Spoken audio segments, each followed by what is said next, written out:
ماشاءاللہ حضرت صاحب نے جو باتیں بتائی، اللہ تعالیٰ ہمیں توفیق دے کہ ہم اس پر عمل بھی کریں اور قرآن کو صحیح سننے اور اس کو سمجھنے کی بھی توفیق دے، کیونکہ مجھ سمیت یہاں بہت سارے لوگ ایسے بیٹھے ہوں گے کہ جس کتاب کو ہم مانتے ہیں اسے بہت عزت اور احترام سے ایک اچھے زندان میں بند کر کے کسی اونچی جگہ پہ رکھ دیتے ہیں، کیونکہ اس کو چڑھ کر اٹھانا پڑے، اسے اپنے سرہانے نہیں رکھتے۔ اور بہت سارے ایسے مجھ سمیت ہیں جنہیں شاید 50 صورتوں کا ترجمہ نہیں آ پائے گا، ہمیں صحیح نماز بھی نہیں آتی ہے۔ اور آج جن مسائل کا ہم شکار ہیں اس کی سب سے بڑی وجہ بھی یہ ہے کہ ہم نے قرآن کو ترجمے اور تفسیر سے پڑھنے کی زحمت گوارا ہے۔ ہم نے بس صرف پڑھنا سیکھ لیا، اگر ہمیں تفسیر اور ترجمہ آتا تو پھر شاید ہمیں عمل کرنے کی بھی توفیق ملتی اور ہمیں پتہ چلتا کہ ہمارا مذہب اور ہمارا قرآن ہمیں کیا بتاتا ہے۔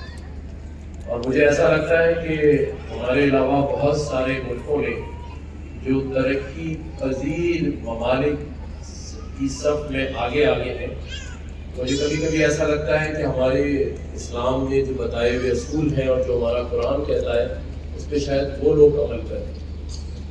ہم نے تو بالکل ہی اسے بند کر کے سائڈ میں رکھ دیا ہے، اور جیسے حضرت صاحب نے بتایا کہ مختلف انداز بیان کے ہوتے ہیں، تو میں اگر اس کو اسی چیز کو ہمارے سیاستدانوں میں لے آؤں تو ان کے بھی حضرت صاحب 2 انداز ہوتے ہیں۔ الیکشن سے پہلے کچھ اور ہوتا ہے، وہ انداز کچھ اس طرح کا ہوتا ہے کہ آپ سب میرے بھائی ہیں اور میں آپ کا بھائی ہوں، ایک بار ووٹ دے دیجئے، میں آنے کے بعد آپ کی تقدیر بدل دوں گا، اور 1 کروڑ نوکریاں اور 50 لاکھ گھر تو دے ہی دوں گا۔ لیکن جب وہ وزیر اعظم یا کچھ بن جاتا ہے تو اس کا انداز پھر یہ ہوتا ہے، اور وہ یہ ہوتا ہے کہ ہم کیا کر سکتے ہیں، ہمارے پاس وسائل نہیں ہیں، اگر کوئی فریادی آیا ہے تو اس کو بتائیں یہ سیکورٹی کا پرابلم ہے، وہ اندر نہیں آ سکتا اور ہم حل کر دیں گے، بس آپ جائیے۔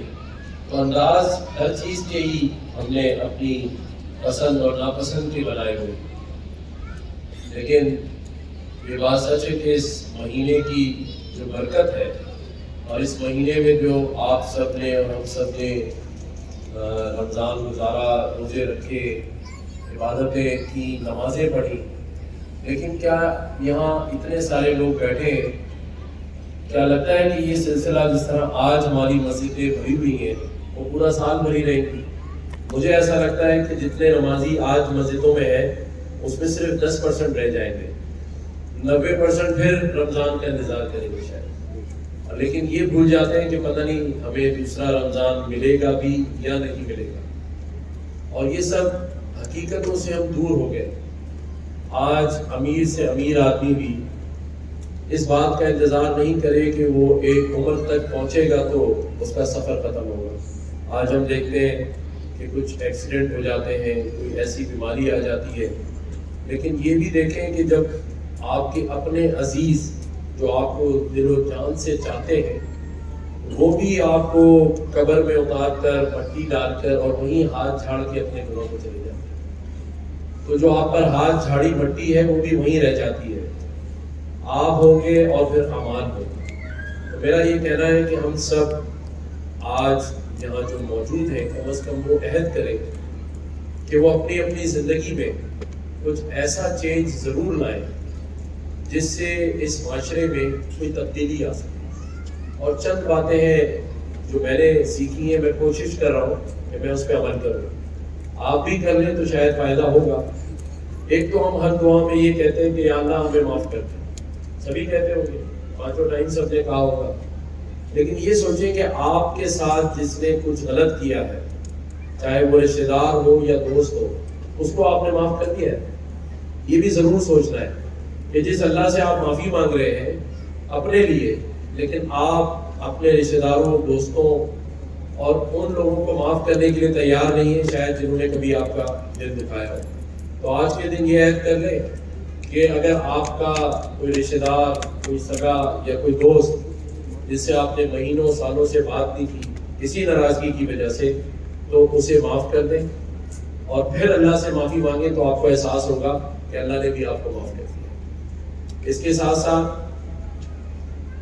جس طرح ہم اپنے گھر کے ڈرائنگ روم کو سجاتے ہیں، جس طرح ہم اپنے گھر کے ڈرائنگ روم کو سجاتے ہیں، عہد کریں کہ ہم اسی طرح سے اپنی گلی، اپنے چوراہوں اور کوچوں کو بھی سجانے کی کوشش کریں، کیونکہ ہم نے یہ سوچ لیا ہے کہ بس ہم صرف اپنے لیے ہی سب کچھ کر رہے ہیں. اگر کوئی یہاں کاروباری بیٹھا ہے تو وہ اپنے لیے کیلکولیٹر چلاتا ہے کہ آج ایک پلاٹ ہے تو دوسرا پروجیکٹ کیسے بنے گا، دوسری فیکٹری کیسے لگے گی. محسن بھائی بیٹھے ہیں ہمارے پردیسی بھائی، غلام بھائی کیا کتنا لاکھ کروڑ 5 کروڑ بس. تو بھائی تھوڑا سا اس سے ہٹ کے سوچیں کہ آج جو معاشی بحران اس ملک میں آ چکا ہے اور جو خاص طور پہ یہ شہر کراچی جسے ہم معیشت کا شہر، پاکستان کا دل کہتے ہیں، وہاں لوگ مجبور ہو گئے ہیں، مڈل کلاس ختم ہو گیا ہے. جو کام ریاست کو کرنا تھا ریاست نہیں کر رہی. آج اس شہر کے روڈ راستے ٹوٹے پڑے سالوں سے. اس شہر میں اسٹریٹ کرائم کی حالت ہے کہ 40 لوگ صرف ایک موبائل کے چھن جانے کی وجہ سے اپنی زندگی سے ہاتھ دھو بیٹھے. اس شہر میں لوگوں کے گھروں میں پانی نہیں آ رہا، لوگوں کے پاس گیس نہیں آ رہی، لوگوں کے پاس روزگار کے مواقع اور وسائل ختم ہوتے جا رہے ہیں. آج انڈسٹریلسٹ ہے وہ بھی پریشان ہے، جو مڈل کلاس ہے وہ بھی پریشان ہے، اور ایک نوکری پیشہ آدمی وہ بھی پریشان ہے. تو یہ بھی ایک سوالیہ نشان ہے کہ کوئی طبقہ تو خوش ہو، سبھی کیوں پریشان ہے. اور ایک عجیب سا ماحول بنا ہوا ہے، خاص طور پہ اس شہر میں ایک ویرانیت سی چھاتی جا رہی ہے سب چیزوں کے اوپر. کیوں ہو رہا ہے ایسا؟ کوئی تو وجہ ہوگی. حکمران ٹھیک نہیں ہے تو ہمارے عوام ٹھیک نہیں ہے. کہیں تو کہیں دلوں میں فرق ہے کہ جو 5 ٹائم ہاتھ اٹھ رہا ہے تب بھی یہاں کے مسئلے حل نہیں ہوئے، اور دن بہ دن آپ ڈکلائن کی طرف جا رہے ہیں. آج ہم نے اپنے وطن عزیز کو اس قابل کر دیا ہے کہ $1 اور $2 بلین کے لیے دنیا بھر میں ہاتھ اٹھائے فقیروں کی طرح پھر رہے. آج پاکستانی پاسپورٹ کی عزت دنیا میں کہیں نہیں ہے. آپ کسی ایمبیسی میں پاسپورٹ جمع کرائیں، ایسے لیتے ہیں ہاتھ میں جیسے کوئی آپ کو قرضہ دے دے. 6 مہینے آپ کا پاسپورٹ واپس نہیں ملتے. جو امیر کبیر لوگ ہیں ان کا پاسپورٹ بھی اسی طرح سے رول رہا ہے، نہ آپ کو کوئی ویزا دے رہا ہے، نہ کوئی آپ کو قرضہ دے رہا ہے. اور جو لوگ اس شہر میں رہ رہے ہیں پڑھ لکھ کر بھی گریجویشن کرنے کے بعد MBA کرنے کے بعد پریشان ہو گئے. پہلے کبھی ہوتا تھا، فلموں میں بھی دیکھا ہوگا کہ ایک ماں دعا کرتی تھی کہ میرا بچہ پڑھ لکھ جائے، تو کہتے تھے گھر کے حالات بدل جائیں. آج جو بیچارہ پڑھ لکھ گیا ہے وہ سب سے زیادہ پریشان ہے. کہاں ہاتھ پھیلائے گا؟ گریجویشن کرنے کے بعد، PhD کرنے کے بعد رائڈر بن گیا ہے، رات کو موٹر سائیکلوں پہ گھوم رہا ہے. تو یہ سب کیوں ہوا؟ 75 سال میں پاکستان کے ساتھ جو لوگ اپنی ترقی کی منازل میں ملک نکلے تھے، جس میں ملیشیا، ترکیہ، دبئی، UAE، سب کہاں سے کام ہوتے ہیں. ہم کتنی بار گر رہے ہیں، کتنی بار اٹھ رہے ہیں. جو آتا ہے کہتا میں یہ کر دوں گا، میں روٹی کپڑا مکان دے دوں گا، میں فلانا کر دوں گا. بڑے بڑے بینرز لگاتے ہیں، بڑے لاکھوں کروڑوں روپے کے جھنڈے لگاتے ہیں، سوشل میڈیا پہ خرچہ کرتے ہیں. اور اس کے بعد ہوتا کیا ہے؟ اس کے بعد ہوتا یہ ہے کہ مجمع جمع ہوتا ہے، اس سے تالیاں بجواتے ہیں اور نئے وعدے کر کے اور پھر چلے جاتے ہیں. آج کوئی شخص خوش نہیں ہے. اس انگریزوں کے بنائے ہوئے قانون جو پاکستان میں اس وقت یا ہندوستان میں لوگوں کی پریشانیوں کے لیے تھے، وہ بنائے اس لیے گئے تھے کہ آپ کو موڑا اور توڑا جائے. اسی قانون پہ ہم آج تک عمل کر رہے ہیں. کوئی قانون تک نہیں بنایا، کوئی قانون عوام کے لیے نہیں بنایا. 1973 کے آئین میں سوائے اپنے ذاتی کاموں کے استعمال حکومتوں کے کرنے کے علاوہ عوام کے دیے گئے کسی ایک قانون اور ایک اصول پر عمل نہیں کیا گیا. لوگ پریشان حال ہوتے، حکومتیں سپورٹ کرتی ہیں. کوئی بے روزگار ہوتا ہے، اس کا کاروبار خراب ہوتا ہے تو بینک اس کو مینیج کرتے ہیں بغیر سود قرضے کے. یہ کام ہوتے ہیں حکومتوں کے. آج ہم ان سب چیزوں سے بری الذمہ ہو کر ٹی وی ٹاک شوز میں دیکھیں سب ایک دوسرے سے پوچھ رہے پاکستان کیسے چلے گا, اور ہر آدمی آگے بتاتا ہے میں بات کر کر آ گیا ہوں, ابھی 1 اور 2 بلین ڈالر مل جائے گا آپ کو. 298 روپے کا ڈالر ہو گیا, پیٹرول 300 روپے پہ پہنچ گیا ہے, آٹا 150 روپے پہ پہنچ گیا ہے, چینی مل نہیں رہی. سب مافیاز کے ہاتھ میں, سب پر قبضہ ہے. جو 78,000 کروڑ اور 13, 15, 16,000 کروڑ کی کرپشن ہو رہی ہے, 78,000 کروڑ کا ارب کا قرضہ لے کے اتارنے کے لیے آپ کی گردن آگے کر. یہ جو موٹر سائیکل پر آیا یہ قرضہ اتارے گا 300 روپے کا پیٹرول ڈال کے, اور ہم پھر بھی خوش ہیں, پھر بھی ہم پہنچ جاتے ہیں جلسوں میں تالیاں بجانے. میں تو کہتا ہوں نہ جائے کسی کے جلسے میں, ایک دن رہنے دیں کی کرسیاں خالی, پھر دیکھ کے پتا چلے گا کہ کیسے ہوتا ہے کام. تو ایک کوشش, کیونکہ میرا جو نوٹیفیکیشن تھا وہ 12 ربیع الاول والے دن ہوا, تو اللہ سے ڈر گیا, ایک خوف آیا.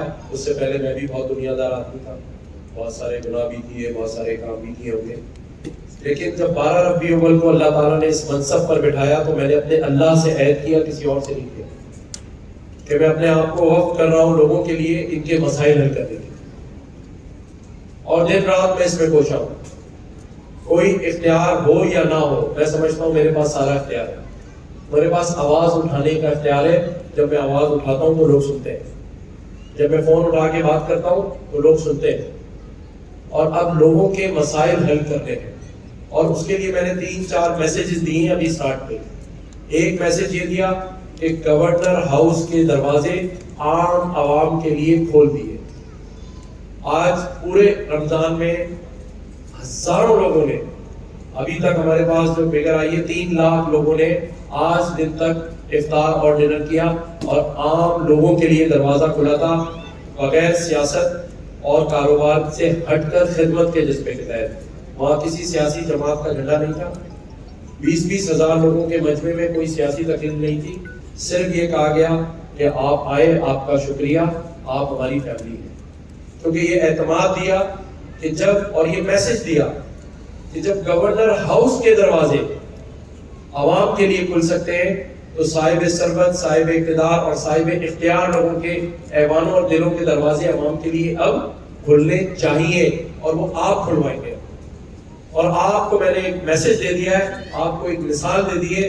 کوئی دروازہ نہ کھولے, کوئی بات نہ کرے تو آپ کہہ سکتے ہیں کہ جب گورنر ہاؤس کے دروازے کھل سکتے ہیں تو باقی ایوانوں کے دروازے کیوں نہیں کھل سکتے. یہ سوال آپ نے کرنا ہے.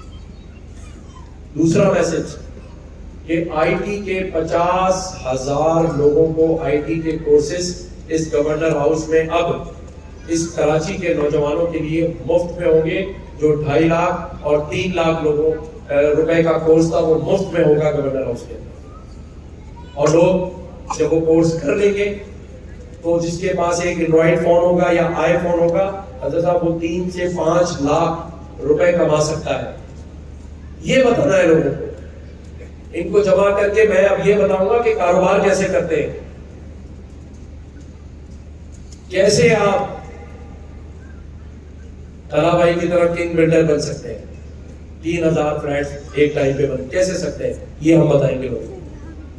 کیسے آپ محسن پردیسی بن سکتے ہیں, کیسے ذیشان بن سکتے ہیں, کیسے عقیل ڈیڈی بن سکتے ہیں, یہ بتانا ہے آپ کو.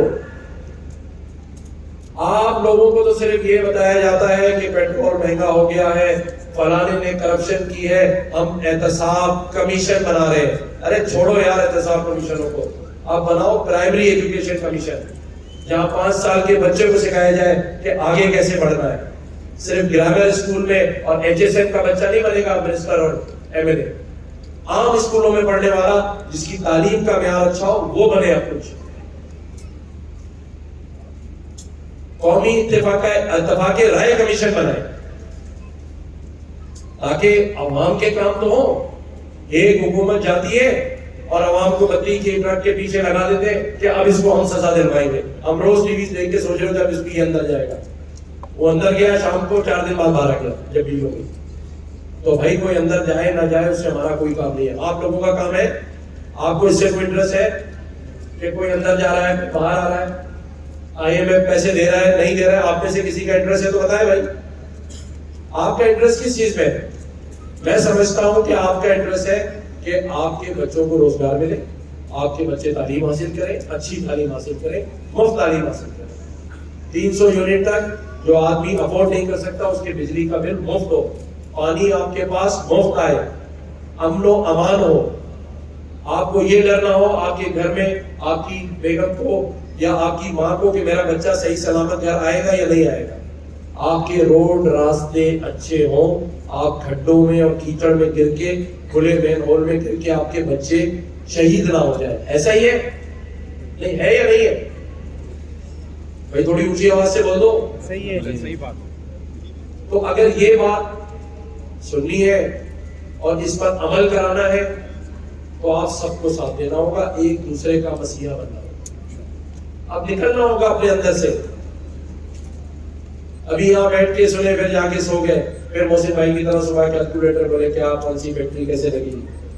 نہیں محسن بھائی, آپ کو بھی آگے آنا ہوگا, یہ ٹائم ہے آگے آنے کا. ذرا بھائی یہ ٹائم ہے لوگوں کی مدد کرنے کا. لوگ بڑی بری حالت میں ہے. سوچیں جو ایک کمرے کے کرائے کے گھر میں اپنے 4 بچوں کے ساتھ رہ رہا ہے 25,000 کی تنخواہ میں, صرف سوچ رہے ہیں ایسے سرجری آئے گی, اگر دل پہ سیاہی نہیں ہے, اگر مور نہیں لگی بھی, تو یہ سب کب ہوگا؟ 75 سال میں نہیں ہوا. اب تو بتا رہے ہیں ڈیفالٹ ہو جائے گا, یہ ہو جائے. ارے بھائی تو ہم نے کیا کیا؟ وہ کہاں ہے ماہر معاشیات جو سالوں مشیر فائنینس منسٹر فائنینس بنے رہے؟ اس سے اچھا تو ایک پان والے کو لگا دو, اس کے پاس پورے پان کے پیکٹ کی محسن بھائی نے مجھے بتایا تھا پرچی پہ لکھا ہے کہ بھائی کس نے کتنی سگریٹ ادھار دی, کس نے کتنا پان کھایا, وہ بھی مہینے میں پورا حساب لے آتا ہے. ان سے پچھلا حساب مانگو تو حساب ہی نہیں ہے. 70,000 روپے کھا بھی گئے, پیٹ میں چلے گئے. اگر نئی کی بات کرو جو دے نہیں رہے ہو, اس کے لیے قوم دعا کرے. تو آپ لوگ دعا کریں IMF کے $1-2 بلین میں دیا جاؤ, وہ بھی قوم کرے. اور جو قسطیں واپس کرنے کا ہے وہ اس کا ایگریمنٹ سائن کر کے آ رہے, 300 روپے پیٹرول اور بجلی کے یونٹ بنا دے, بولے سب پیسے یہی لوگ دیں گے, اور ان کا احسان وہ جا کے بات کر کے آ گئے. تو میں سمجھتا ہوں کہ ہم سب کو مل جل کر کوشش کرنی ہے.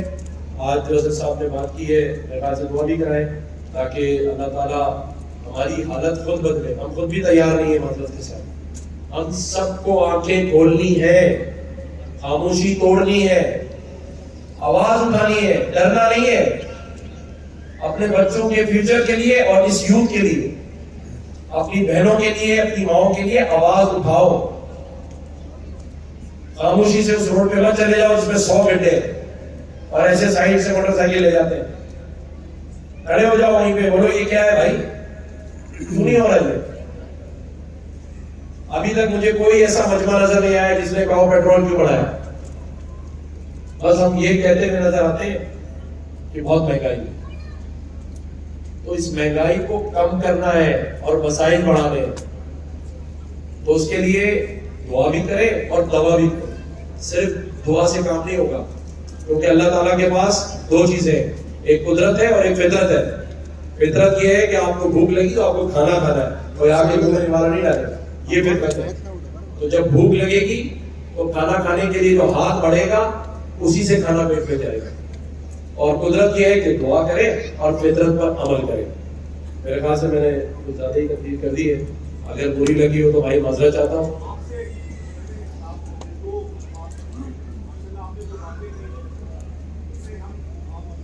اچھا, آپ کی میں سوال کو بالکل سمجھ گیا اور اب میں اس کا جواب دے رہا ہوں, اور وہ جواب سن کے آپ کو خوشی ہوگی اور حیرت بھی ہوگی. وہ کیا؟ 12 ربیع الاول والے دن میرا نوٹیفیکیشن ہوا اور منصب کا چارج سنبھالتے ہی گورنر ہاؤس میں پہلا عید میلاد النبی کا جو میں نے پروگرام رکھا, اس میں میں نے یہ اعلان کیا سب سے پہلا, اور چیف منسٹر سندھ کو میں نے چوتھے دن جو خط لکھا, پہلا خط منصب سنبھالنے کے بعد, وہ پہلا خط یہ تھا کہ نکاح نامے میں ختم نبوت صلی اللہ علیہ وسلم کا خانہ سندھ میں لازمی اس نکاح نامے میں ڈالا جائے. اس کے بعد جو میں نے دوسرا خط چیف منسٹر سندھ کو لکھا، جس کے 4 ریمائنڈر بھیج چکا ہوں جو میرے فیس بک اور ٹویٹر پہ لگے ہوئے ہیں. وہ کیا تھا؟